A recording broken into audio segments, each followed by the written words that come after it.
Good morning, my dear students. In the previous class, we started our third chapter, private, public and global enterprises. In that we completed the Indian economy chart, that is private sector, and also we completed the public sector. And in the yesterday class, we discussed the changing role of public sector. So in today's class, we discuss the new topic, that is global enterprises. Already we discussed the private, public, and in this class we discuss the global enterprises.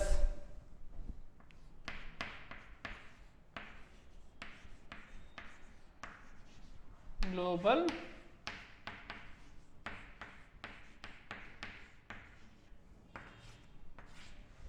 here one thing observe that global enterprises are also known as multinational companies.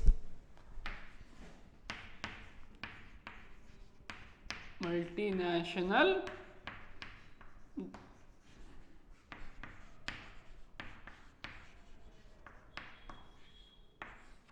that is MNCs.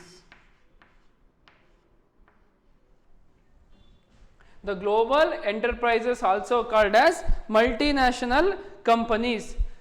So here multinational corporations or multinational companies also known as transnational corporation and also called as international enterprises and world enterprises and also global giants. They took birth as early in 1860. They took birth in 1860s. In the earlier days, the USA was the home of most of the multinational corporations. In USA, the most of the multinational corporation we observe. So USA ಇದರಲ್ಲಿ ನಾವು multinational companies ನ ತುಂಬಾನೇ ನೋಡಬಹುದಾಗಿದೆ. Later on, large number of multinational corporations emerged in European countries and in Japan also. And later on, many started in European countries and in Japan.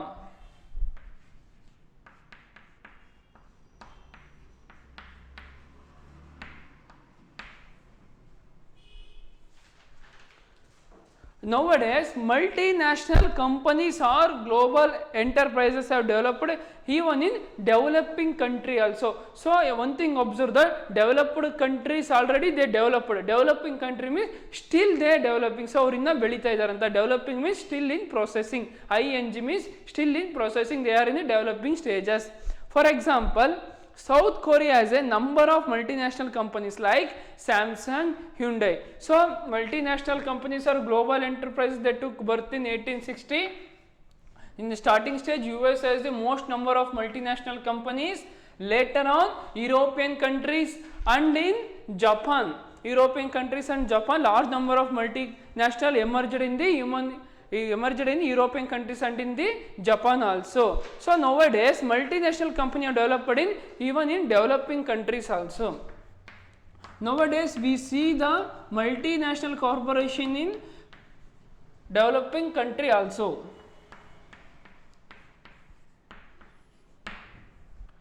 Here the number of Indian firms like Tata's, Birla's and have become multinational corporation.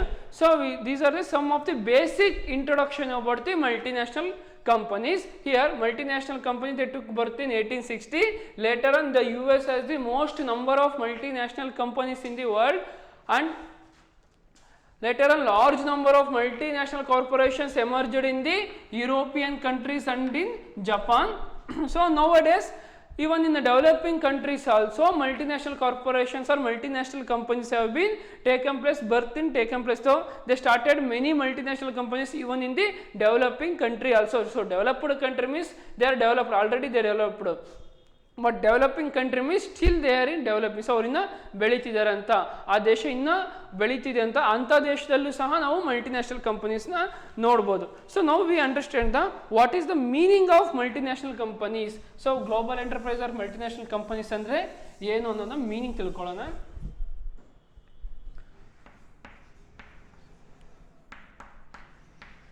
Meaning Here observe that a global enterprise, also known as multinational companies and multinational corporation. So a multinational corporation owns and manages business in 2 or more countries.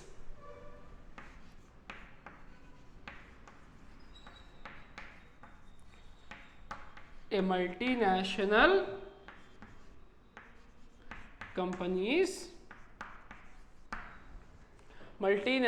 companies owns and manages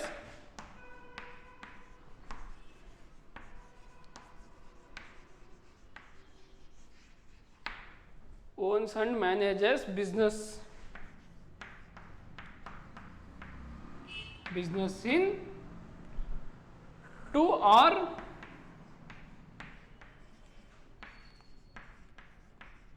more countries. So you observed in definition meaning says that multinational companies owns and manages business in 2 or more countries. So multi means 2 or more. So multinational company ಅಂದರೆ ಒಂದು ದೇಶಕ್ಕಿಂತ ಅಧಿಕ ದೇಶದಲ್ಲಿ ಅವರು ಬಿಸ್ನೆಸ್ನ start ಮಾಡಿದ್ರೆ ಅದು multinational companies ಅಂತ ಹೇಳಲಾಗುತ್ತದೆ. For example ನಾನು ಇಂಡಿಯಾದಲ್ಲಿ ಒಂದು ಕಂಪ್ನಿನ ಸ್ಟಾರ್ಟ್ ಮಾಡ್ತೀನಿ, ಅದು ಇಂಡಿಯಾದಲ್ಲೇ ಬ್ರಾಂಚ್ ಇದ್ದರೆ ಅದು ಮಲ್ಟಿನ್ಯಾಷನಲ್ ಕಂಪನೀಸ್ ಅಂತ ಹೇಳೋದಿಲ್ಲ.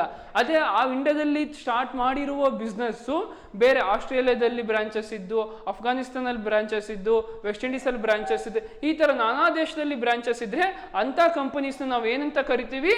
Multinational companies.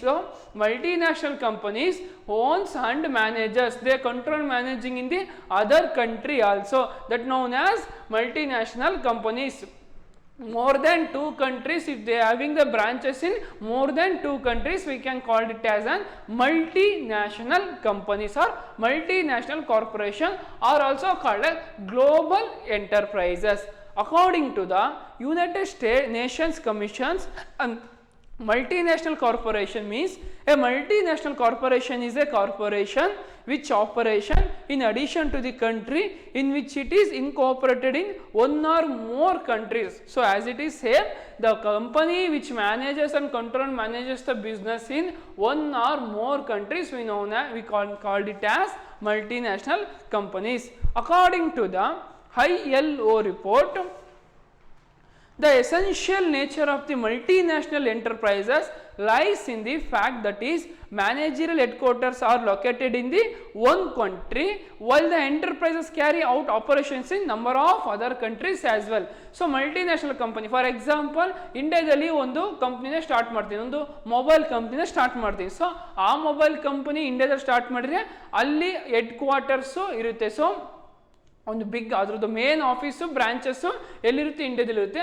ಅದೇ ಕಂಪ್ನಿನ ಬ್ರಾಂಚಸ್ನ ನಾನು ಆಸ್ಟ್ರೇಲಿಯಾದಲ್ಲಿ, ವೆಸ್ಟ್ ಇಂಡೀಸಲ್ಲಿ, ಇಂಗ್ಲೆಂಡಲ್ಲಿ, ನ್ಯೂಜಿಲೆಂಡಲ್ಲಿ ನಮ್ಮ ಬ್ರಾಂಚಸ್ನ ಓಪನ್ ಮಾಡ್ಕೊಳ್ತಾ ಬಂದರೆ ಅದನ್ನು ನಾವೇನು ಕರಿತೀವಿ? Head quarters are located in 1 country, while enterprise carries out operation in number of other countries. So branches ನಾನಾ ದೇಶಗಳಲ್ಲಿ ಸ್ಟಾರ್ಟ್ ಮಾಡ್ಬೋದು, ಬಟ್ ಹೆಡ್ ಕ್ವಾರ್ಟರ್ಸ್ ಅಂತ ಇರೋದು ಇಂಡಿಯಾದಲ್ಲಿ ಮಾತ್ರ. So headquarters are located in only in 1 country which is started in that country only. So ಯಾವ ಕಂಟ್ರಿಯಲ್ಲಿ ನಾವು ಆ ಕಂಪ್ನಿನ ಸ್ಟಾರ್ಟ್ ಮಾಡಿರ್ತೀವೋ ಆ ಕಂಪ್ನಿಯಲ್ಲಿ ಮಾತ್ರ ಹೆಡ್ ಕ್ವಾರ್ಟರ್ಸ್ ಇರೋಕ್ಕೆ ಸಾಧ್ಯ. So but branches may explored in various countries. From the meaning it is clear that multinational corporation or a multinational company is a company which operates in 2 or more countries. So ಒಂದು 2 ಅಥವಾ ಅದಕ್ಕಿಂತ ಜಾಸ್ತಿ ಕಂಟ್ರೀಸಲ್ಲಿ ನಾವು start ಮಾಡಿದ್ರೆ ಅಂಥ ಕಂಪ್ನೀಸ್ನ ಏನಂತೀವಿ?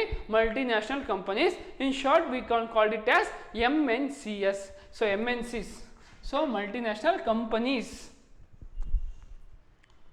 In the other words, it is a company which controls production, marketing and other facilities of many countries. So it controls the production and also it controls the manufacturing, marketing items. It is a company which operates in several countries. It is not suitable, multinational company is not only suitable for the 1 countries, it is applicable for the many countries. So global enterprises or multinational companies are today dominating business in the all over the world. Even we observe in the developing countries also many multinational companies are take birth. In earlier stage, in 1860, USA has the most number of multi corporations are there, and later on European and Japan. But nowadays even we see that multinational companies in all over the world, ಎಲ್ಲ ಪ್ರದೇಶದಲ್ಲೂ ಎಲ್ಲ ದೇಶದಲ್ಲೂ ಎಲ್ಲ ಕಂಟ್ರಿಯಲ್ಲೂ ನಾವು multinational ಕಂಪನೀಸ್ನ ನೋಡ್ಬೋದಾಗಿದೆ. Even in developing countries also started the multinational companies. These company is a very large sized company. So ಈ multinational company ಅನ್ನೋದು ಸಣ್ಣ ಕಂಪನಿ ಆಗಿರೋದಿಲ್ಲ. ಸೊ ಇದು very large sized company. Its assets and sales are quite large because it having the more branches in many countries. So ಅದು district wise ಆಗಲಿ taluk wise ಆಗಲಿ start ಮಾಡಿರೋಂಥ company ಅಲ್ಲ, ಅದು ದೇಶದಾದ್ಯಂತ ಇರುವಂಥ company. So quite its assets will be very large and this company requires very large amount of fund. So ಒಂದು ಸಣ್ಣ ಉದ್ಯಮಕ್ಕೆ ನಾವು ಮಿನಿಮಮ್ ಏನಿಲ್ಲ ಅಂದರೂ ಒಂದು 10 to 15 lakhs ಬೇಕಾಗಿರುತ್ತೆ. ಅದೇ ನಾವು ಒಂದು ಲಾರ್ಜ್ ಮಲ್ಟಿನ್ಯಾಷನಲ್ ಕಂಪನೀಸ್ ಮಾಡಿದರೆ ಕ್ರೋರ್ ಟುಗೆದರ್ ನಾವು ಮನಿನ ಇನ್ವೆಸ್ಟ್ಮೆಂಟ್ ಮಾಡಬೇಕಾಗಿರುತ್ತೆ. Global enterprises are huge industrial organization which extends this industrial and marketing operation through a network of their branches in several countries. So global enterprise ಜಾಗತಿಕ ಮಟ್ಟದಲ್ಲಿ ಈ ಮಲ್ಟಿನ್ಯಾಷನಲ್ ಕಾರ್ಪೊರೇಷನ್ ಹೆಸರು ಮಾಡೋದ್ರಿಂದ various ಬ್ರಾಂಚಸ್ಗೆ ನಾವು investment ಮಾಡಬೇಕಾಗಿರುತ್ತೆ.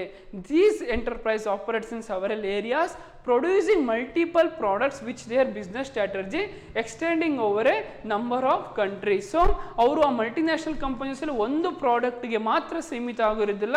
They produces the many product in different ways in innovative ideas. So ಒಂದು innovative ಐಡಿಯಾದಿಂದ ಅವರು ಮೆನಿ ಪ್ರಾಡಕ್ಟ್ನ ಮ್ಯಾನುಫ್ಯಾಕ್ಚರ್ ಮಾಡ್ಕೊಳ್ತಾ ಹೋಗ್ತಾರೆ. Once again I repeat the meaning of global enterprise.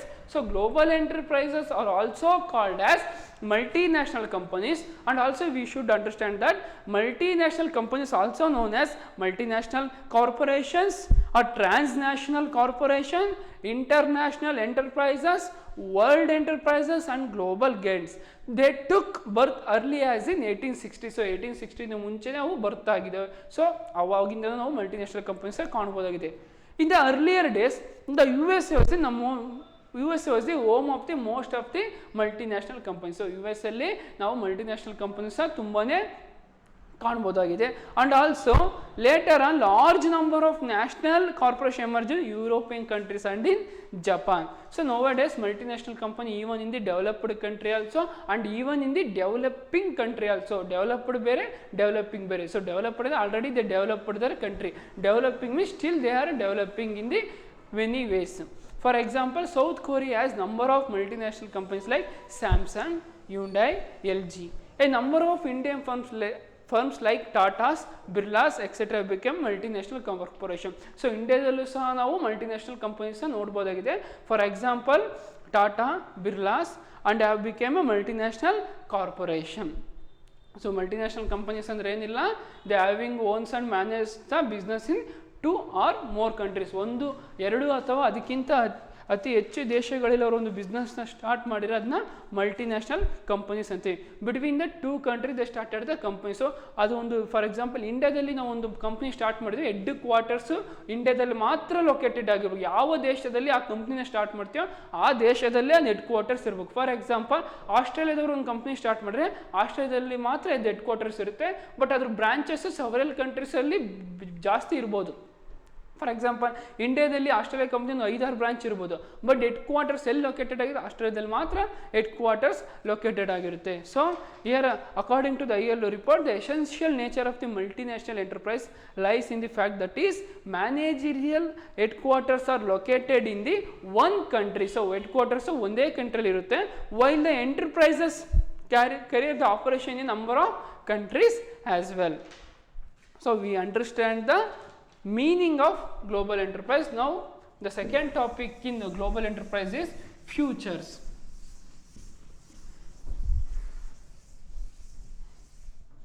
Futures of global enterprise.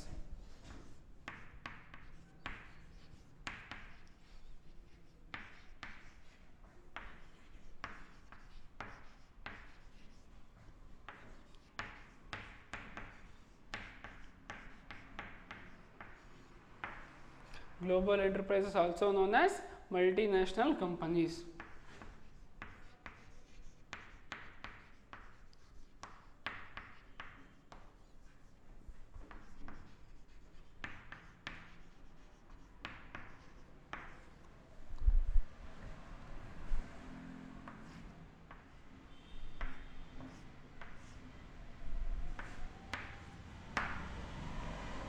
The first features of global enterprises is huge capital resources.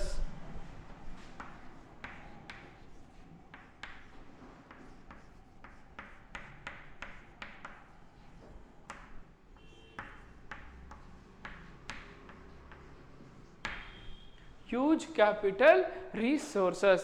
Adhika bandawala. So capital is essential for all type of business. If you start the small business or it may be the large business, we require a capital. So capital is essential for the any type of business. Here the global enterprise requires a huge capital resource. These enterprises are required the large financial resources. They have ability to raise funds different sources. So one thing ನಾವು ಏನು observe ಮಾಡುವ ಅಂದರೆ multinational corporation requires a large capital but they also ability. So ಅವರಿಗೆ ability ಇದೆ, various sources of ಫಂಡಿಂದ ಅವ್ರ ಕ್ಯಾಪಿಟಲ್ನ raise ಮಾಡ್ಕೊಳ್ತಾ ಹೋಗ್ತಾರೆ. They are able to tap funds from various sources. They may issue equity shares, they may issue debentures or bonds to the public. So public ಮುಖಾಂತರ ಅವರು ಶೇರ್ಸ್ನ issue ಮಾಡೋದ್ರ ಮುಖಾಂತರ ಕ್ಯಾಪಿಟಲ್ನ ಅರೈಸ್ ಮಾಡ್ಕೊಳ್ತಾ ಹೋಗ್ತಾರೆ. They are having a various sources to arise the capital. They also borrow the fund from financial institutions and international banks.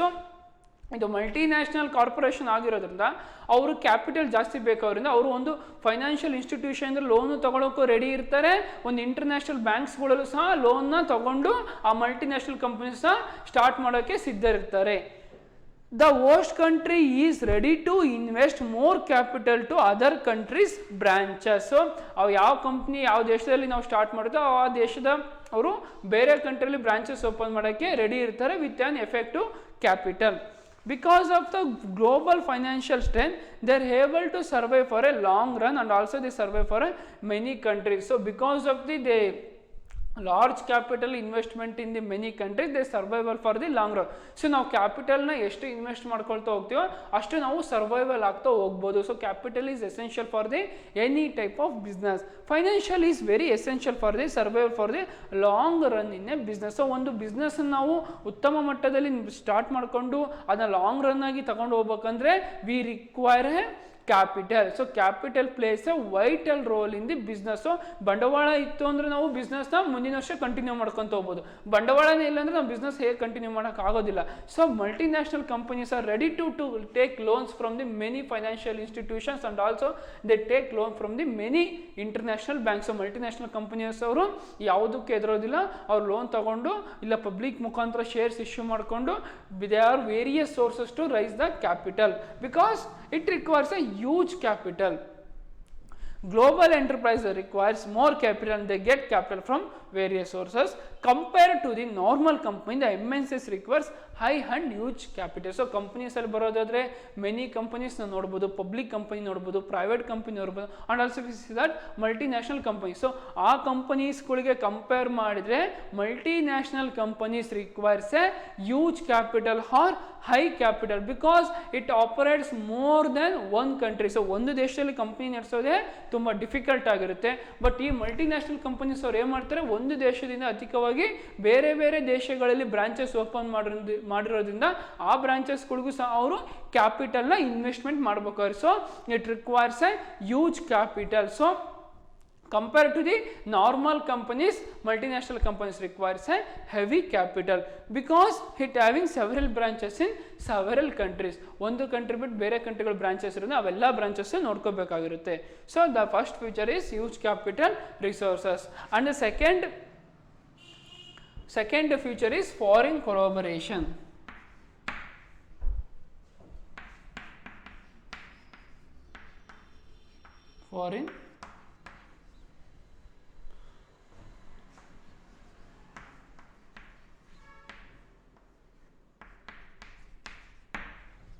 Foreign collaboration.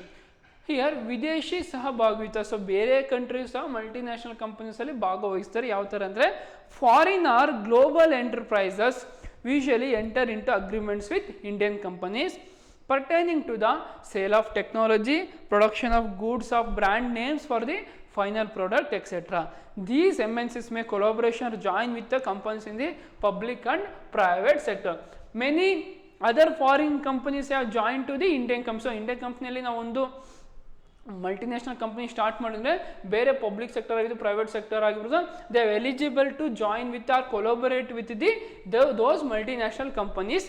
There are usually various restrictive clauses in the agreement relating to transfer of technology, pricing, dividend payment, tight control by the foreign technicians. So there are usually various restrictive clauses in the agreement. So ಒಂದು multinational company start ಮಾಡಬೇಕಂದ್ರೆ agreement between the two countries. So ಮುಂಚೆನೇ agreement ಆಗಿರುತ್ತೆ. ಯಾವ ಥರ ಅಂದರೆ transfer of technology, ಒಂದು ಟೆಕ್ನಾಲಜಿನ transfer ಮಾಡೋದಕ್ಕೂ agreement ಆಗಿರುತ್ತೆ. ಪ್ರೈಸಿಂಗು ಸಹ ಅಷ್ಟೇ, ಸುಮ್ಮನೆ ಪ್ರೈಸ್ನ ಕೊಡೋಕ್ಕಾಗೋದಿಲ್ಲ. ದ ಅಗ್ರಿಮೆಂಟಲ್ಲಿ ಸಹ ಮುಂಚೆನೇ ಡಿಸೈಡ್ ಆಗ್ತಾ ಹೋಗುತ್ತೆ. ಪೇಮೆಂಟ್ಸ್ ಆಲ್ಸೋ ಡಿವಿಡೆಂಡ್ ಪೇಮೆಂಟ್ಸ್, ಒಂದು ಇನ್ಕಮ್ ಅಂದರೆ ಒಂದು ಹೆಡ್ ಕ್ವಾರ್ಟರ್ಸ್ ಇರೋ ಕಂಟ್ರಿಗೆ ಎಷ್ಟು ಪೇಮೆಂಟ್ ಹೋಗಬೇಕು, ಅದೇ ಥರ ಬೇರೆ ಕಂಪ್ನಿಯಲ್ಲಿ ಬೇರೆ ದೇಶದಲ್ಲಿರೋ ಬ್ರಾಂಚಸ್ಸಿಗೆ ಎಷ್ಟು ಪ್ರಾಫಿಟ್ ಹೋಗಬೇಕು ಅನ್ನೋದು ಸಹ ಮುಂಚೆನೇ ಅಗ್ರಿಮೆಂಟಲ್ಲಿ ತೀರ್ಮಾನ ಆಗ್ತಾ ಹೋಗಿರುತ್ತೆ. Big industrials, however, wanting to diversify and expand have gained by collaborating with MNCs. So big industrial houses wanting to diversify and expand have gained by collaborating with MNCs in terms of plants, resources, foreign exchange, etc. Here many big industrials also they have to join with the multinational companies. So foreign collaboration, many foreign companies are ready to join with the Indian companies. So Indian company ಒಂದು multinational corporation start ಮಾಡ್ತಿದೆ ಅಂದರೆ ಬೇರೆ company ಸಹ ಭಾಗಿಯಾಗೋದಕ್ಕೆ ready ಇರ್ತಾರೆ. Before they made the agreement for the transfer of the technology and also they may agreement for the pricing, dividend payment, tight control for the foreign technicians. The third one is advanced technology.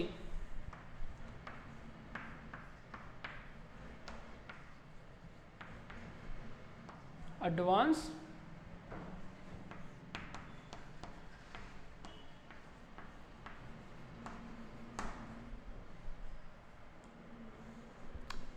ಉನ್ನತ ತಂತ್ರಜ್ಞಾನ. So multinational corporation ಅಂದಮೇಲೆ ಅವರು fast ಆಗಿರಬೇಕು, daily update ಆಗ್ತಾ ಇರಬೇಕು. ನಾವು ಹೆಂಗೆ update mobile update ಇರುತ್ತೆ ಅದೇ ಥರ ಅವರು up to date information ready ಮಾಡ್ಕೊಂಡಿರ್ಬೇಕು. ಟೆಕ್ನಾಲಜಿ ಸಹ ಅಡ್ವಾನ್ಸ್ ಇರಬೇಕು. ಸೊ ಅವ್ರು ಮುಂಚೆನೇ ಟೆಕ್ನಾಲಜೀಸ್ನ ತಿಳ್ಕೊಂಡಿರ್ಬೇಕು, ಮುಂಚೆ ಬರುವಂಥ ಅಪ್ಡೇಟ್ನ ಪ್ರೀವಿಯಸ್ಸಲ್ಲಿ ತಿಳ್ಕೊಂಡಿರ್ಬೇಕಾಗುತ್ತೆ. ಯಾವ ಥರ ಅಂದರೆ these enterprise process technological superiority in their methods of production.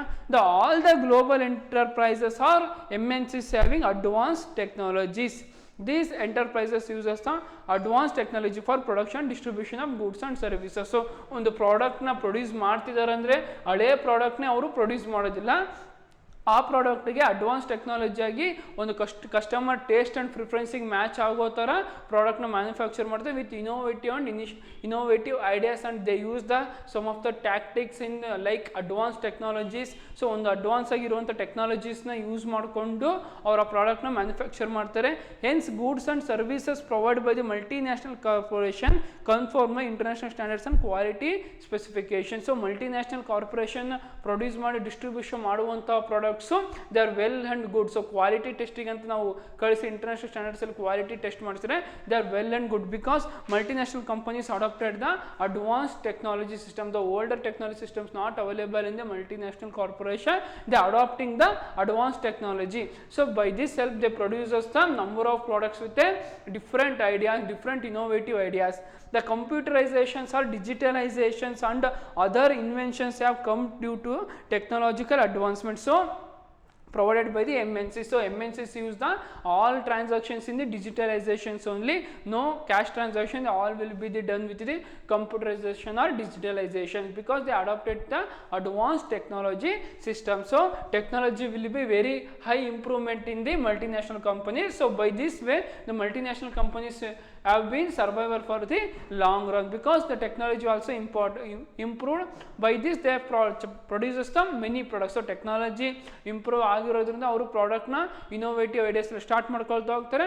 ಬೇರೆ ಬೇರೆ ಕಂಟ್ರೀಸ್ ಎಲ್ಲ ಪ್ರಾಡಕ್ಟ್ನ ಡಿಸ್ಟ್ರಿಬ್ಯೂಷನ್ ಮಾಡ್ತಾರೆ. ಡಿಸ್ಟ್ರಿಬ್ಯೂಷನ್ ಮಾಡಬೇಕಾದ್ರೆ ಅಷ್ಟೇ ಲೇಟಾಗಿ ಡಿಸ್ಟ್ರಿಬ್ಯೂಷನ್ ಮಾಡೋದಿಲ್ಲ, ಫಾಸ್ಟ್ ಡೆಲಿವರಿ ಮಾಡ್ತಾರೆ. And also they adopted the digitalization for transactions of the payment.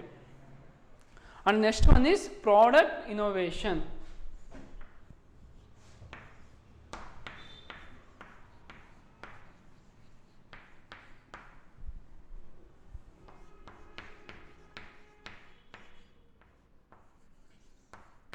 The multinational companies innovated the very different product did not exist. So ಹಳೆಯ ಪ್ರಾಡಕ್ಟ್ಗಳಿಗೆ ಅವರು ಸೀಮಿತವಾಗಿರೋದಿಲ್ಲ. They produces the number of new products. These enterprise offer a good product to the customer. So customer taste and preference ಗೆ match ಆಗುವಂತಹ ಪ್ರಾಡಕ್ಟ್ನ multinational companies offer ಮಾಡ್ತಾ ಹೋಗ್ತಾರೆ.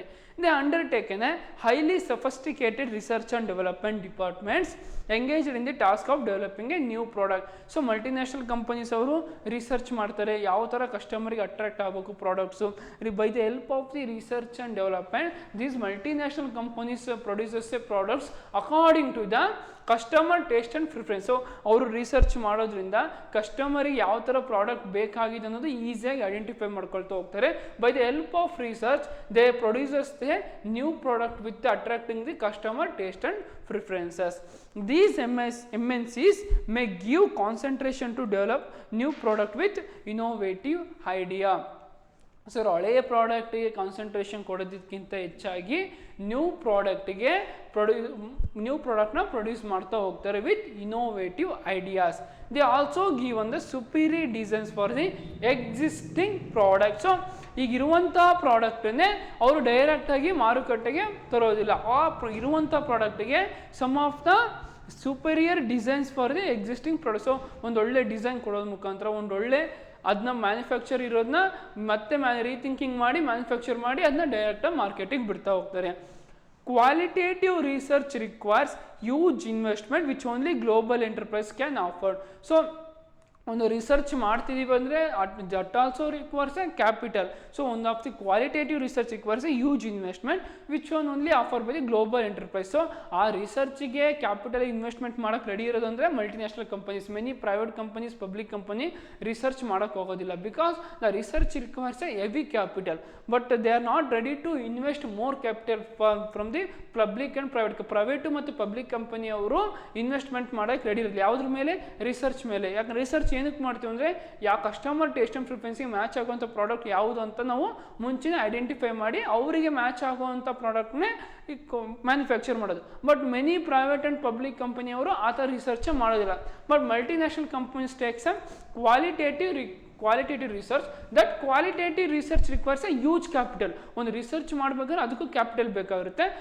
ಅದಕ್ಕೆ ಕ್ಯಾಪಿಟಲ್ನ global enterprises invest ಮಾಡೋಕ್ಕೆ ready ಇರುತ್ತೆ. ಸೊ ಫಾರ್ ದಟ್ ಪರ್ಪಸ್ ಅದರಿಂದ ಅವರು ಇನ್ವೆಸ್ಟ್ಮೆಂಟ್ ಮಾಡೋದಕ್ಕೆ ರೆಡಿ ಇರೋದ್ರಿಂದ many products will be manufactured according to the customer taste and preference. When we produces the product according to the customer taste and preference, so customer taste and preference ಗೆ match ಆಗುವಂಥ ಕಸ್ಟಮರ್ಗೆ attract ಆಗುವಂಥ ಪ್ರಾಡಕ್ಟ್ನ ನಾವು produce ಮಾಡಿದ್ರೆ customer ಈಸಿಯಾಗಿ ಪ್ರಾಡಕ್ಟ್ಸ್ನ purchase ಮಾಡ್ಕೊಳ್ತಾ ಹೋಗ್ತಾರೆ. ನಮಗೆ ಇಷ್ಟ ಇರುವ ಪ್ರಾಡಕ್ಟ್ನ ನಾವು ಬೇಗ ಪರ್ಚೇಸ್ ಮಾಡ್ಕೊಳ್ತೀವಿ, ಇಷ್ಟ ಇಲ್ಲ ಅಂದರೆ ನಾವು ಪರ್ಚೇಸ್ ಮಾಡ್ಕೊಳ್ಳೋಕ್ಕೆ ಹೋಗೋದಿಲ್ಲ. ಸೊ ಮಲ್ಟಿನ್ಯಾಷನಲ್ ಕಂಪನೀಸ್ ಏನು ಮಾಡ್ತಾರೆ ಅಂದರೆ ಮುಂಚೆನೇ ಅವರು ರಿಸರ್ಚ್ ಮಾಡ್ಕೊಳ್ತಾರೆ ಯಾವ ಥರ ಕಸ್ಟಮರ್ಗೆ ಪ್ರಾಡಕ್ಟ್ ಬೇಕಾಗುತ್ತೆ, ಕಸ್ಟಮರ್ ಯಾವ ಪ್ರಾಡಕ್ಟಿಗೆ ಬೇಗ ಅಟ್ರಾಕ್ಟ್ ಆಗ್ತಾನೆ ಅನ್ನೋಂಥ ಪ್ರಾಡಕ್ಟ್ನ ಮುಂಚೆನೇ ಡಿಸೈಡ್ ಮಾಡಿಕೊಂಡು ಅವರು ಪ್ರೊಡ್ಯೂಸ್ ಮಾಡ್ತಾ ಹೋಗ್ತಾರೆ. For that research also they require capital. They also ready to invest in those research.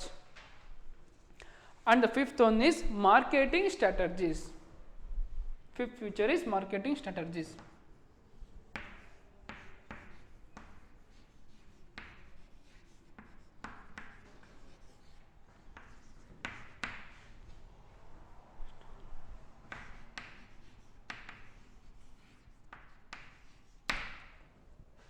Multinational companies adapt a many strategies. So ಐಡಿಯಾಸ್ನ ಅಡಾಪ್ಟ್ ಮಾಡ್ಕೊಳ್ತಾರೆ, ಕಸ್ಟಮರ್ ಮೈಂಡ್ ಸೆಟ್ನ ಅರ್ಥ ಮಾಡ್ಕೊಳ್ತಾರೆ. In the sense of the marketing strategy of global companies are far more effective than other companies. So multinational companies adapt ಮಾಡ್ಕೊಳ್ಳೋವಂಥ strategy ಬೇರೆ ಕಂಪನಿಗಿಂತ ವಿಭಿನ್ನವಾಗಿರುತ್ತೆ. They different from the other companies. They use aggressive marketing strategy in order to increase their sales in the short period. So ಕಡಿಮೆ ಅವಧಿಯಲ್ಲಿ ಹೆಚ್ಚು ಮಾರಾಟ ಮಾಡುವಂಥ ಪ್ರಕ್ರಿಯೆಯನ್ನು ಮಲ್ಟಿನ್ಯಾಷನಲ್ ಕಂಪನೀಸ್ ಅಳವಡಿಸಿಕೊಂಡಿರುತ್ತೆ. ಸೊ ಈಗ ಫಾರ್ ಎಕ್ಸಾಂಪಲ್ ಒಂದು ತಿಂಗಳಲ್ಲಿ ಮಿನಿಮಮ್ ಇಷ್ಟು ನಾವು 1000 ಪ್ರಾಡಕ್ಟ್ಸ್ನ ಸೇಲ್ ಮಾಡಬೇಕಂದ್ರೆ ಅದು ಇಂಪಾಸಿಬಲ್ ಆಗಿರುತ್ತೆ. ಬಟ್ ಆ ಮಲ್ಟಿನ್ಯಾಷನಲ್ ಕಂಪನೀಸ್ ಏನು ಮಾಡ್ತಾರೆ, ಡಿಫ್ರೆಂಟ್ ಐಡಿಯಾಸ್ ಸ್ಟ್ರಾಟಜೀಸ್ ಯೂಸ್ ಮಾಡಿಕೊಂಡು ಬೈ ಒನ್ ಗೆಟ್ ಒನ್ ಅಲ್ಲಿ ಆಫರ್ ಕೊಡ್ಕೊತ ಕಸ್ಟಮರ್ಗೆ ಅಟ್ರಾಕ್ಟ್ ಮಾಡ್ಕೊಳ್ತಾ ಪ್ರಾಡಕ್ಟ್ಸ್ನ ಸೇಲ್ ಮಾಡ್ತಾ ಹೋಗ್ತಾರೆ, ಡಿಸ್ಟ್ರಿಬ್ಯೂಷನ್ ಮಾಡ್ಕೊಳ್ತಾ ಹೋಗ್ತಾರೆ. When we compare to the other companies multinational companies adopted the many marketing strategies. They are called as aggressive marketing strategies they adopted. The sales more products in very less ಟೈಮಲ್ಲಿ. ಅವರು ಭಾಳ ಅಂಥ ಪ್ರಾಡಕ್ಟ್ಗಳನ್ನ ಕಡಿಮೆ ಅವಧಿಯಲ್ಲೇ ಮಾರಾಟ ಮಾಡ್ಕೊಳ್ತಾ ಹೋಗ್ತಾರೆ. They get more reliable and up to date market information system. Already I told that they are in advance in technology. So ಮುಂದೆ ಏನಾಗುತ್ತೆ ಅನ್ನೋದು ಅವರು ಪ್ರೀ ಪ್ಲ್ಯಾನ್ ಮಾಡಿಕೊಂಡು ಅವರು ಎಲ್ಲ ಇನ್ಫಾರ್ಮೇಷನ್ ತಗೊಂಡು ಕಡಿಮೆ ಅವಧಿಯಲ್ಲಿ ಎಲ್ಲ ಪ್ರಾಡಕ್ಟ್ನ ಸೇಲ್ ಮಾಡೋದ್ರಿಂದ ಪ್ರಾಫಿಟು ಸಹ ಹಂಗೆ ಬರ್ತಾ ಹೋಗುತ್ತೆ. Many branches will also open it for when profit increases, many branches also we should start in other countries. Their advertising and sales promotion techniques are normally very effective. So ಒಂದು ಪ್ರಾಡಕ್ಟ್ನ ನಾವು manufacture ಮಾಡಿದಾಗ ಅದನ್ನ sale ಮಾಡಬೇಕು, ಕಸ್ಟಮರಿಗೆ ಗೊತ್ತಾಗಬೇಕು ಅಂದ್ರೆ ನಾವು advertising ಕೊಡಲೇಬೇಕು. Advertising is essential. So advertising ಕೊಡಲಿಲ್ಲಂಗೆ ನಾವು ಕಸ್ಟಮರಿಗೆ ಅಟ್ರ್ಯಾಕ್ಟ್ ಮಾಡೋಕ್ಕೆ ಆಗೋದಿಲ್ಲ, ಕಸ್ಟಮರಿಗೆ ಆ ಪ್ರಾಡಕ್ಟ್ ಬಗ್ಗೆ ಅರಿವು ಮೂಡೋದಿಲ್ಲ. ಸೊ ಮಲ್ಟಿನ್ಯಾಷನಲ್ ಕಂಪನೀಸ್ ಏನು ಮಾಡ್ತಾ ಹೋಗ್ತಾ ಅಂದರೆ ಅಡ್ವರ್ಟೈಸಿಂಗು ಆ್ಯಂಡ್ ಸೇಲ್ಸ್ ಪ್ರಮೋಷನ್ನು ಸಹ ವೆರಿ ಡಿಫ್ರೆಂಟ್ ವೇಯಲ್ಲಿ ಕೊಡ್ಕೊಳ್ತಾ ಹೋಗ್ತಾರೆ. ಫಾರ್ ಎಕ್ಸಾಂಪಲ್ ನೀವು ಅಬ್ಸರ್ವ್ ಮಾಡಿರೋ ಒಂದು ಅಡ್ವರ್ಟೈಸ್ಮೆಂಟ್ ಒಂದು ಸತಿ ಬರುತ್ತೆ, ಕೆಲವೊಂದು ಟೈಮು ಒಂದು ಅಡ್ವರ್ಟೈಸ್ಮೆಂಟ್ ಕಂಟಿನ್ಯೂ 2 times ಬರುತ್ತಲ್ಲ, ಆ ಥರ ಎಫೆಕ್ಟ್. ಸೊ 2 times ಬರೋದ್ರಿಂದ ನಾವು ಬೇಗ ಅಟ್ರಾಕ್ಟ್ ಆಗ್ತೀವಿ. ಫಾರ್ ಎಕ್ಸಾಂಪಲ್ ಒಂದು ಟೀ ಪ್ರಾಡಕ್ಟಿಂದ ಒಂದು ಟೀ ಪುಡಿನ ಒಂದು ಅಡ್ವರ್ಟೈಸ್ಮೆಂಟ್ ಕೊಡ್ಬೇಕಾದ್ರೆ 1 time ಕೊಡ್ತಾರೆ. ಅಗೇನ್ ಅದು ಅಡ್ವರ್ಟೈಸ್ ಮುಗಿದ ತಕ್ಷಣ ಅದೇ ಪ್ರಾಡಕ್ಟ್ ಅಡ್ವರ್ಟೈಸ್ಮೆಂಟ್ ಬಂದರೆ ಬೇಗ ಕಸ್ಟಮರ್ ಅಟ್ರಾಕ್ಟ್ ಆಗ್ತಾರೆ ಅಂತ ಹೇಳಿ ಅಂತಂಥ ಸ್ಟ್ರಾಟಜಿಸ್ನ ಈ ಮಲ್ಟಿನ್ಯಾಷನಲ್ ಕಂಪನೀಸ್ ಯೂಸ್ ಮಾಡ್ಕೊಳ್ತಾ ಹೋಗ್ತಾರೆ. They give promotion in different ways to attract the customers. These products have been very well and good quality. ಹಂಗೇ ಅವರು ಮ್ಯಾನುಫ್ಯಾಕ್ಚರ್ ಮಾಡೋವಂಥ ಪ್ರಾಡಕ್ಟು ಸಹ well and good quality. So quality test ಮಾಡಿಸಿದ್ರೆ ಈ multinational ಕಂಪನೀಸಲ್ಲಿ produce ಮಾಡುವಂತಹ ಪ್ರಾಡಕ್ಟ್ಸು ವೆಲ್ ಆ್ಯಂಡ್ ಗುಡ್ ಆಗಿರುತ್ತೆ. So the future of one of the future of global enterprise marketing strategy, that is they adopted the new ideas and techniques to sell the product, and also they attract the customer in the when they give an advertisement they easily attract the customer, and also the products of these companies have been well and good. So another future is expansion of marketing territory.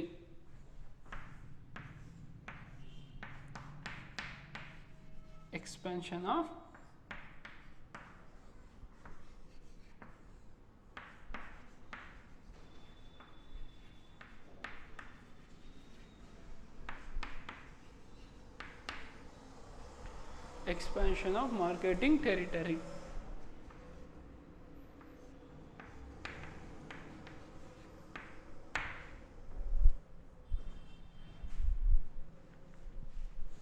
Their operations and activities extended beyond the physical boundaries of their own countries.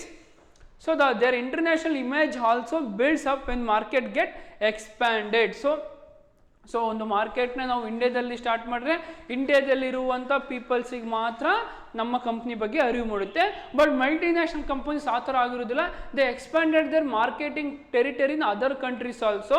ಬೇರೆ ಬೇರೆ ದೇಶಗಳಲ್ಲಿ ಈ ಕಂಪ್ನಿಯ branches sub divisions open ಮಾಡೋದ್ರಿಂದ ಆ company ಅಲ್ಲಿ ಆ ದೇಶದಲ್ಲೂ ಸಹ ನಮ್ಮ ಈ ಕಂಪ್ನಿಯ ಬಗ್ಗೆ ಇನ್ಫಾರ್ಮೇಷನ್ ಅರಿವು ಮೂಡ್ತಾ ಹೋಗುತ್ತೆ. By expanding of the market they become an international brand. So ಅವ್ರು ಎಕ್ಸ್ಪ್ಯಾಂಡ್ ಮಾಡಿದಷ್ಟು ಇಂಟರ್ನ್ಯಾಷನಲ್ಲಿ ಒಂದು ಒಳ್ಳೆ ಬ್ರ್ಯಾಂಡ್ನ ಕ್ರಿಯೇಟ್ ಮಾಡ್ಕೊಳ್ತಾ ಹೋಗ್ತಾರೆ.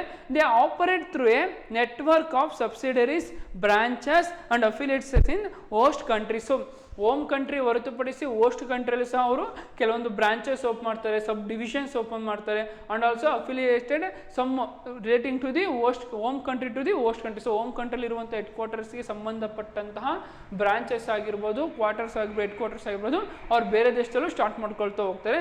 Due to the large size they occupy dominant position in the market. So ಮಾರ್ಕೆಟಲ್ಲಿ ಅವರು well king of the market ಆಗ್ಬಿಡ್ತಾರೆ. ಅವ್ರು ಮಲ್ಟಿನ್ಯಾಷನಲ್ ಕಂಪನೀಸ್ ಏನಾಗ್ತಾರೆ ಅಂದರೆ ಮಾರ್ಕೆಟಲ್ಲಿ ಒಂದು ಒಳ್ಳೆ ಪ್ಲೇಸ್ನ, ಡಾಮಿನೇಟಿಂಗ್ ಪ್ಲೇಸ್ನ ಅಕ್ವೈರ್ ಮಾಡ್ಕೊಳ್ತಾ ಹೋಗ್ತಾರೆ. Because it expanded their marketing territory in various countries. It not suitable for the only one country. ಒಂದು ದೇಶಕ್ಕೆ ಮಾತ್ರ ಸೀಮಿತ ಆಗಿರೋದಿಲ್ಲ. It will started in many countries. ಬೇರೆ ಬೇರೆ ಕಂಟ್ರಿಗಳಲ್ಲಿ ಸ್ಟಾರ್ಟ್ ಮಾಡೋದ್ರಿಂದ ಈ multinational companies their expansion their marketing territories, ಮಾರ್ಕೆಟಿಯ ಪ್ರದೇಶದ ವಿಸ್ತರಣೆ ಮಾಡ್ಕೊಳ್ತಾ ಹೋಗ್ತಾರೆ. ಆ ವಿಸ್ತರಣೆ ಅನ್ನೋದು ಭಾರತ ದೇಶ ದೇಶಕ್ಕೆ ಅಥವಾ ಒಂದು ದೇಶಕ್ಕೆ ಮಾತ್ರ ಸೀಮಿತ ಆಗಿರೋದಿಲ್ಲ.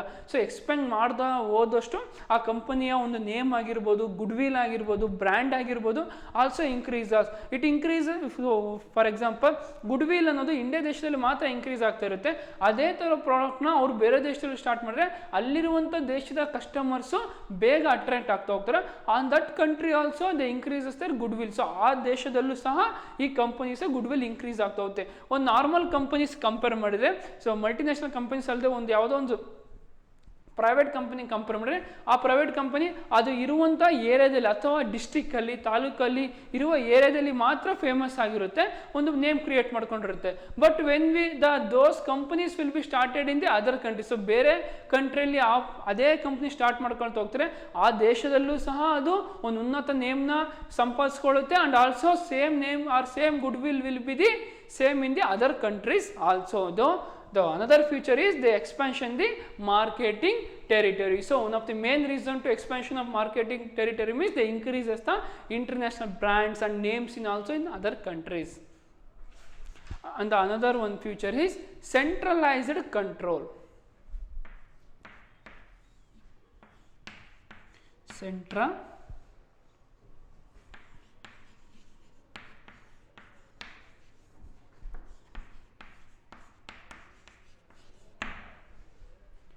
They have their headquarters in their home country and exercise control over all the branches and subsidiaries. So control and management is essential for the every type of business. So ನಾವು ಒಂದು ಬಿಸ್ನೆಸ್ ಸ್ಟಾರ್ಟ್ ಮಾಡಿದ ತಕ್ಷಣ ಬಿಸ್ನೆಸ್ನ ಯಾವ ಥರ control and management ಮಾಡ್ಕೊಳ್ತಾ ಹೋಗ್ತೀವಿ ಅನ್ನೋದು important ಆಗಿರುತ್ತೆ. ಅದೇ ಥರ ಮಲ್ಟಿನ್ಯಾಷನಲ್ ಕಂಪನೀಸಿಗೆ ಬರೋದಾದರೆ ಈ ಕಂಟ್ರೋಲ್ ಮ್ಯಾನೇಜ್ಮೆಂಟ್ ಯಾವುದ್ರ ಮೇಲೆ ಡಿಪೆಂಡ್ ಆಗಿರುತ್ತೆ, ಹೋಮ್ ಕಂಟ್ರಿ ಮೇಲೆ ಡಿಪೆಂಡ್ ಆಗಿರುತ್ತೆ. So for example, if company started are born in the India, the India is the home country for that company. So ಯಾವ ದೇಶದಲ್ಲಿ ಆ ಕಂಪ್ನಿನ ಸ್ಟಾರ್ಟ್ ಮಾಡ್ತಾರೋ ಆ ದೇಶವನ್ನು ಹೋಮ್ ಕಂಟ್ರಿ ಅಂತ ಕರೆಯಲಾಗುತ್ತದೆ. So home country headquarters are in the home country. So ಅದರದ main branch ಆಗಿರ್ಬೋದು, ಮೇನ್ ಹೆಡ್ ಕ್ವಾರ್ಟರ್ಸ್ ಆಗಿರ್ಬೋದು ಎಲ್ಲಿ ಲೊಕೇಟೆಡ್ ಆಗಿರುತ್ತೆ, ಹೋಮ್ ಕಂಟ್ರಿಯಲ್ಲಿ ಮಾತ್ರ ಅದರ ಹೆಡ್ ಕ್ವಾರ್ಟರ್ಸ್ ಲೊಕೇಟೆಡ್ ಆಗಿರುತ್ತೆ. And exercise control over all the branches and subsidies. But ಅಧಿಕವಾಗಿ ಬ್ರಾಂಚಸ್, ಸಬ್ ಡಿವಿಷನ್ಸು ಎಲ್ಲ ದೇಶದಲ್ಲೂ ಸಹ ಸ್ಟಾರ್ಟ್ ಮಾಡ್ಬೋದು. But headquarters control and management will be started in the home country only. So host ಕಂಟ್ರಿಯಲ್ಲಿ head ಕ್ವಾರ್ಟರ್ಸ್ನ start ಮಾಡೋಕ್ಕಾಗೋದಿಲ್ಲ, because host ಕಂಟ್ರಿಯಲ್ಲಿ many branches we should open, many division should be open, but we cannot start a headquarters in the home country. However, their control is limited to the board policy framework of the parent company. There is no interference in day-to-day operations. The full control and management of the MNCs and global enterprises will depend upon the host countries. So home countries ಅಲ್ಲಿ full control management depend ಆಗ್ತಾ ಹೋಗುತ್ತೆ. Entire full control management of the MNC global enterprise will depend upon the other branches will depend upon the host country. So ಯಾವ ಕಂಟ್ರಿಯಲ್ಲಿ ಬೇರೆ branches open ಮಾಡುತ್ತೆ ಅಲ್ಲಿ ಸಹ ಅವರದೇ ಅಂತ ಕಂಟ್ರೋಲ್ ಮ್ಯಾನೇಜ್ಮೆಂಟ್ ಬಿಲ್ಡ್ ಆಗ್ತಾ ಹೋಗುತ್ತೆ. These are the some of the major features of the global enterprise. Once again I repeat the what are all those features. ಮತ್ತೆ ನಾನು ರಿಪೀಟ್ ಮಾಡ್ಕೊಳ್ತಾ ಹೋಗ್ತೀನಿ. Here observe that global enterprise are also known as multinational companies. So multinational corporations or multinational companies ಅಂದ್ರೆ ಏನು, owns and manages a business in 2 or more countries. ಒಂದು ಅಥವಾ ಅಧಿಕ ದೇಶಗಳಲ್ಲಿ ನಾವು ಒಂದು ಕಂಪನಿನ ಸ್ಟಾರ್ಟ್ ಮಾಡ್ತಿದ್ದೀವಿ ಅಂದರೆ ಅದನ್ನು ನಾವು ಏನಂತ ಕರಿತೀವಿ, ಮಲ್ಟಿನ್ಯಾಷನಲ್ ಕಂಪನಿ. ಸೊ ಎರಡು ಅಥವಾ ಬೇರೆ ಜಾಸ್ತಿ ಇರುವಂಥ ದೇಶಗಳು. ಫಾರ್ ಎಕ್ಸಾಂಪಲ್ ಇಂಡಿಯಾ, ಶ್ರೀಲಂಕಾದಲ್ಲಿ ಒಂದು ಕಂಪ್ನಿ ಸ್ಟಾರ್ಟ್ ಮಾಡ್ತೀವಿ, ಅದೇ ಕಂಪ್ನಿಯು ಬೇರೆ ಆಸ್ಟ್ರೇಲಿಯಾ, ನ್ಯೂಜಿಲ್ಯಾಂಡ್, ವೆಸ್ಟ್ ಇಂಡೀಸಲ್ಲಿ ಅಲ್ಲೆಲ್ಲ ಕಡೆಗೂ ಬ್ರಾಂಚಸ್ ಇದ್ದರೆ ಅದನ್ನು ನಾವೇಂತ ಕರಿತೀವಿ, ಮಲ್ಟಿನ್ಯಾಷನಲ್ ಕಂಪನೀಸ್ ಅಂತ ಕರಿತೀವಿ. ಈ ಮಲ್ಟಿನ್ಯಾಷನಲ್ ಕಂಪನೀಸ್ಗೆ ಕೆಲವೊಂದು ಲಕ್ಷಣಗಳು, ಗುಣಗಳು ಯಾವ ಥರ ಇದಾವೆ ಅಂದರೆ, it requires a huge capital resources. The first feature is huge capital resources. So it is not an easy to start any multinational companies. It requires a huge capital. Any business or any company requires a capital. ಯಾವುದೇ ಒಂದು business start ಮಾಡಬೇಕು ಅಂದ್ರೆ capital is essential for every business. So lifeblood of the business is capital. So capital ಇಲ್ದಲ್ಲಿ ಯಾವುದು start ಮಾಡೋಕೆ ಹೋಗೋದಿಲ್ಲ. ಅದೇ ಥರ ಒಂದು ಮಲ್ಟಿನ್ಯಾಷನಲ್ ಕಂಪನಿ ಸ್ಟಾರ್ಟ್ ಮಾಡ್ಬೇಕಂದ್ರೆ it requires a huge capital compare to the normal company. So ಒಂದು normal company start ಮಾಡ್ಬೇಕಂದ್ರೆ ನಮಗೆ ಕ್ಯಾಪಿಟಲ್ ಬೇಕಾಗಿರುತ್ತೆ. ಅದೇ ಥರ ಒಂದು ಮಲ್ಟಿನ್ಯಾಷನಲ್ ಕಂಪನಿ ಮಾಡ್ಬೇಕಂದ್ರೆ it requires huge capital. And also they have ability to raise funds from the different source. So ಅದು ಎಷ್ಟು ಕ್ಯಾಪಿಟಲ್ ಇನ್ವೆಸ್ಟ್ಮೆಂಟ್ ಮಾಡ್ಬೇಕು ಅಂದರೂ ಈ ಮಲ್ಟಿನ್ಯಾಷನಲ್ ಕಂಪನಿಯವ್ರು ಗ್ಲೋಬಲ್ ಎಂಟರ್ಪ್ರೈಸ್ ರೆಡಿ ಇರ್ತಾ ಹೋಗ್ತಾರೆ. ಸೊ ಅವರು ಭಯ ಪಡೋದಿಲ್ಲ ಇನ್ವೆಸ್ಟ್ಮೆಂಟ್ ಮಾಡೋದಕ್ಕೆ. They are ready to invest more capital. They may issue equity shares, debentures and or they also ready to take loan from the financial institutions and also international banks. So ಒಂದು ಕ್ಯಾಪಿಟಲ್ನ arise ಮಾಡ್ಬೇಕಂದ್ರೆ V having the very different sources. So ಒಂದು ಬಂಡವಾಳನ ತೆಗಿಬೇಕಂದ್ರೆ ಒಂದೇ veil ಹೋಗ್ಬೇಕಂತಿಲ್ಲ, ಬೇರೆ ಭಾಳ ವೇಸ್ಗಳಿರ್ತವೆ. ಒಂದು ಫ್ರೆಂಡಿಂದ ತೊಗೋಬೋದು, ಒಂದು ಶೇರ್ಸ್ ಇಶ್ಯೂ ಮಾಡ್ಬೋದು, ಬ್ಯಾಂಕಲ್ಲಿ ಲೋನ್ ತೊಗೋಬೋದು, ಇಂಟರ್ನ್ಯಾಷನಲ್ ಬ್ಯಾಂಕಲ್ಲಿ ಲೋನ್ ತೊಗೋಬೋದು. ಅದೇ ಕೆಲಸನ ಈ ಮಲ್ಟಿನ್ಯಾಷನಲ್ ಕಂಪನೀಸ್ ಏನು ಮಾಡ್ತಾರೆ, they ready to take the loans from the many financial institutions and the international banks. The host country is ready to invest more capital in other country branches. So ಆ company ಯಾವ ದೇಶದಲ್ಲಿ start ಇರುತ್ತೋ ಆ country ಅವರು ready ಇರ್ತಾರೆ, ಬೇರೆ ದೇಶದಲ್ಲೂ ಬ್ರಾಂಚಸ್ನ start ಮಾಡೋದಕ್ಕೆ ರೆಡಿ ಇರ್ತಾರೆ. So capital problem is not in the multinational companies. Global enterprises requires more capital. They get capital from the various sources compared to the normal companies. Like private and public company compare madidre, global enterprise requires a many more capital, but also they are ready to invest the more capital. The second one is foreign collaboration. Here many foreign countries are ready to take initiative with the Indian company. So ಬೇರೆ ದೇಶದವರು ಸಹ ಈ multinational ಕಂಪನೀಸಲ್ಲಿ ಭಾಗವಹಿಸೋದಕ್ಕೆ ready ಇರ್ತಾ ಹೋಗ್ತಾರೆ. And also they were agree to various restriction clauses in their agreement relating to transfer of technology, pricing, dividend payments and tight control over the foreign technicians. And the third one is advanced technology. The multinational corporations adopted a new and advanced technology. So ಹಳೆ ಟೆಕ್ನಾಲಜಿಗೆ ಸೀಮಿತವಾಗಿರೋದು, they adopted the new technologies. These enterprise use the advanced technology for production and distribution of the goods and services. So ಒಂದು ಅಥವಾ ಅಧಿಕ ದೇಶದಲ್ಲಿ ಒಂದು ಪ್ರಾಡಕ್ಟ್ನ production ಮಾಡ್ತಾರೆ, distribution ಮಾಡ್ತಿದ್ದಾರೆ ಅಂದರೆ ಅವರು different product methods technology use ಮಾಡ್ಕೊಂಡು ಆ ಪ್ರಾಡಕ್ಟ್ನ ಪ್ರೊಡ್ಯೂಸ್ ಮಾಡ್ತಾರೆ. And also they ready to sale those product in different countries. Computerization and digitalization other inventions have come to the technological advancement. So ಅವರು digitalizations adopt ಮಾಡ್ಕೊಂಡಿರ್ತಾರೆ. Computerization fully non monetary ಟ್ರಾನ್ಸಾಕ್ಷನ್ಸ್ನ paperless transaction ಮಾಡ್ಕೊಳ್ತಾ ಹೋಗ್ತಾರೆ. So money transfer ಮಾಡ್ಕೊಳ್ಳೋದು fully digitalization, like PhonePe ಆಗಿರ್ಬೋದು, Google Pay ಆಗಿರ್ಬೋದು. They adopted the some of the computerization techniques. And next one is product innovation.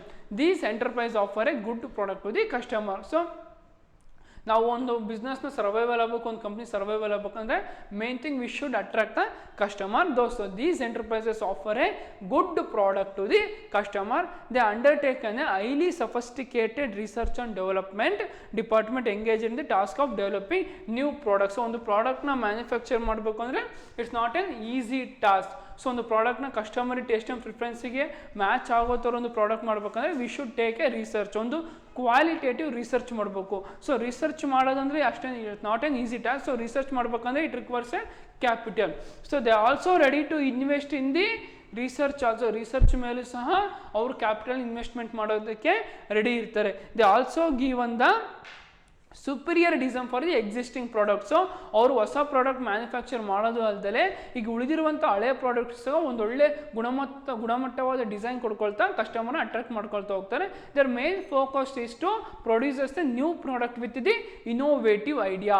So ಒಂದು innovative idea ಮುಖಾಂತರ ಅವರು ಆ ಪ್ರಾಡಕ್ಟ್ನ ಮ್ಯಾನುಫ್ಯಾಕ್ಚರ್ ಮಾಡ್ಕೊಳ್ತಾ ಹೋಗ್ತಾರೆ. ಸೊ ಆ ಪ್ರಾಡಕ್ಟ್ನ ಮ್ಯಾನುಫ್ಯಾಕ್ಚರ್ ಮಾಡಬೇಕಂದ್ರೆ it's not an easy task. Before they to take the research. So research ಮಾಡಬೇಕಾಗುತ್ತೆ.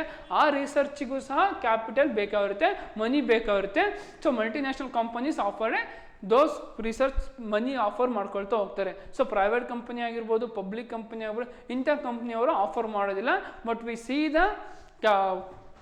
in global enterprise they offer the money. So qualitative research requires a huge investment which only global enterprises can offer. And next one is marketing strategies. The marketing strategy of global companies are far more effective than the other companies. So ಬೇರೆ ಕಂಪನಿಗೆ compare ಮಾಡೋದಾದರೆ ಇವ್ರು use ಮಾಡುವಂಥ ideas ಆಗಿರ್ಬೋದು, tactics ಆಗಿರ್ಬೋದು, strategies fully different from the other companies. Like private public ಕಂಪನಿಯವರು use ಮಾಡುವಂತಹ ಸ್ಟ್ರಾಟಜಿಗೂ ಮಲ್ಟಿನ್ಯಾಷನಲ್ ಕಂಪನಿ ಯೂಸ್ ಮಾಡುವಂಥ ಸ್ಟ್ರಾಟಜಿಗೂ it will very different and effective. They use aggressive marketing strategy in order to increase their sales in the short period. ಕಡಿಮೆ ಅವಧಿಯಲ್ಲಿ ಅಧಿಕ ಮಾರಾಟ ಮಾಡಬೇಕು ಅನ್ಬೇಕಾದ್ರೆ ಅವರು ಒಳ್ಳೆಯ ಟ್ಯಾಕ್ಟಿಕ್ಸ್, ಒಳ್ಳೆ ಸ್ಟ್ರಾಟಜಿ ಯೂಸ್ ಮಾಡಿಕೊಂಡು ಬೈ ಒನ್ ಗೆಟ್ ಒನ್ ಆಗಿರ್ಬೋದು, ಆಫರ್ ಕೊಡೋದಾಗಿರ್ಬೋದು, ಅಥವಾ ಕಡಿಮೆ ದರದಲ್ಲಿ ಮಾರಾಟ ಮಾಡೋದಾಗಿರ್ಬೋದು, ಈ ಥರ ಒಂದು ಐಡಿಯಾ ಸ್ಟ್ರಾಟಜಿ ಯೂಸ್ ಮಾಡಿಕೊಂಡು ಕಡಿಮೆ ಅವಧಿಯಲ್ಲಿ ಅವರು ಹೆಚ್ಚು ಮಾರಾಟ ಮಾಡ್ಕೊಳ್ತಾ ಹೋಗ್ತಾರೆ. They sales more products in very less time only. So ಕಡಿಮೆ ಅವಧಿಯಲ್ಲಿ ಅವರು ಅಧಿಕ ಪ್ರಾಡಕ್ಟ್ನ ಸೇಲ್ ಮಾಡ್ಕೊಳ್ತಾ ಹೋಗ್ತಾರೆ. Their advertising and sales promotion techniques are normally very effective. So ಒಂದು ಅಡ್ವರ್ಟೈಸ್ಮೆಂಟ್ ಕೊಡೋದಾಗಿರ್ಬೋದು ಆ್ಯಂಡ್ ಆಲ್ಸೋ ಸೇಲ್ಸ್ ಪ್ರಮೋಷನ್ ಮಾಡೋದಾಗಿರ್ಬೋದು, it's will fully different from the other countries. ಬೇರೆ ಕಂಪನಿ ಕಂಪೇರ್ ಮಾಡಿದರೆ ಇವ್ರು ಕೊಡುವಂತಹ promotion advertising fully different. These products have been very well and good quality. ಇವರು ಕೊಡುವಂತಹ products well and good ಆಗಿದೆ, ಒಂದು ಉತ್ತಮ ಸ್ಟ್ರಾಟಜಿ ಯೂಸ್ ಮಾಡಿಕೊಂಡು ಕಸ್ಟಮರ್ ಅಟ್ರಾಕ್ಟ್ ಆಗುವಂಥ ಪ್ರಾಡಕ್ಟ್ಸ್ನೇ ಕೊಡ್ತಾ ಹೋಗ್ತಾರೆ. And next one is expansion of marketing territory. So ಒಂದು ಮಾರ್ಕೆಟಿಂಗ್ನ ಎಕ್ಸ್ಪಾನ್ಷನ್ ಮಾಡೋದ್ರಿಂದ ಏನೆಲ್ಲ ಅಡ್ವಾಂಟೇಜಸ್ ಅಂದರೆ, ಅದು ಫಾರ್ ಎಕ್ಸಾಂಪಲ್ ಒಂದು ಕಂಪ್ನಿ ನಾವು ಒಂದೇ ಏರಿಯಾದಲ್ಲಿ ಸ್ಟಾರ್ಟ್ ಮಾಡಿದ್ರೆ ಆ ಏರಿಯಾದಲ್ಲಿ ಮಾತ್ರ ಕಂಪ್ನಿಗೆ ಇಂಟರ್ನ್ಯಾಷನಲ್ ನೇಮು, ಬ್ರ್ಯಾಂಡ್ ನೇಮು ಬರ್ತಾ ಹೋಗುತ್ತೆ. ಅದೇ ನಾವು ಅದೇ ಕಂಪನಿನ ಬೇರೆ ಬೇರೆ ದೇಶಗಳಿಗೆ ಸ್ಟಾರ್ಟ್ ಮಾಡೋದ್ರಿಂದ ಬೇರೆ ಬೇರೆ ದೇಶದಲ್ಲೂ ಸಹ ನಾವು ಇಂಟರ್ನ್ಯಾಷನಲ್ ನೇಮ್ ತೊಗೋಬೋದು, ಇಂಟರ್ನ್ಯಾಷನಲ್ ಗುಡ್ ವಿಲ್ ಸಹ ಇನ್ಕ್ರೀಸ್ ಮಾಡ್ಕೊಳ್ತಾ ಹೋಗ್ಬೋದು. ಅದೇ ಕೆಲಸ ಮಲ್ಟಿನ್ಯಾಷನಲ್ ಕಂಪನೀಸ್ ಮಾಡ್ತಾ ಹೋಗುತ್ತೆ. ಯಾವ ಥರ ಅಂದರೆ the expansion the marketing territory in various countries. They started the various branches in the different countries. They operated through a network of subsidiary branches and affiliates in host countries. Due to the large size, they occupy the dominant position in the market. So market ಅಲ್ಲಿ ಅವರು ಒಂದು ಉತ್ತಮವಾದ position ಅಲ್ಲಿ ಇರ್ತಾ ಹೋಗ್ತಾರೆ, because they started the many branches in the various countries. So it will help to the standing in the market. And next one is centralized control.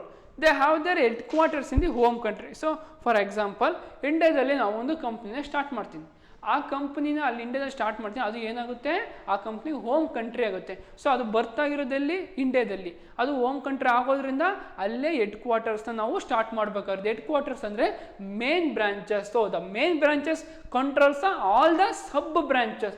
ಈ ಸಬ್ branches ಎಲ್ಲಿ located ಆಗಿರ್ತಾವೆ ಅಂದರೆ ಬೇರೆ ಕಂಟ್ರಿಗಳಲ್ಲಿ ಲೊಕೇಟೆಡ್ ಆಗಿರುತ್ತೆ. For example Australia, New Zealand, south Africa, ಈ ದೇಶಗಳಲ್ಲಿ ನಾವು ಒಂದು ಸಬ್ ಬ್ರಾಂಚಸ್ನ start ಮಾಡಿದರೆ ಅಲ್ಲಿ ನಡೆಯುವಂಥ ಕಾರ್ಯಕ್ಷಮತೆಗಳನ್ನ ಕಂಟ್ರೋಲ್ ಆ್ಯಂಡ್ ಮ್ಯಾನೇಜ್ಮೆಂಟ್ ಯಾವ ದೇಶದವ್ರು ಮಾಡ್ತಾರೆ, ಇಂಡಿಯಾದವ್ರು ಮಾಡ್ತಾರೆ. Because headquarters located in the home country only, it's not located in the host country. So headquarters control and management will depends upon the home country only. However the control is limited to the board policy framework of the parent company. So control management ಕೊಟ್ಟ ತಕ್ಷಣ ಅವರು fully control manage ಮಾಡ್ಕೊಳ್ಳೋದಿಲ್ಲ, it will depend upon certain rules and regulations. So there is no ಇಂಟರ್ಫೆನ್ಸ್ in day to day operation. The daily ಅವರು control and management ಮಾಡ್ತಾರೆ ಅಂತಿರೋದಿಲ್ಲ, certain period of ಟೈಮಲ್ಲಿ control and management ಮಾಡ್ಕೊಳ್ತಾ ಹೋಗ್ತಾರೆ. These are the some of the major futures of the global enterprises are multinational companies. And also there are some other features of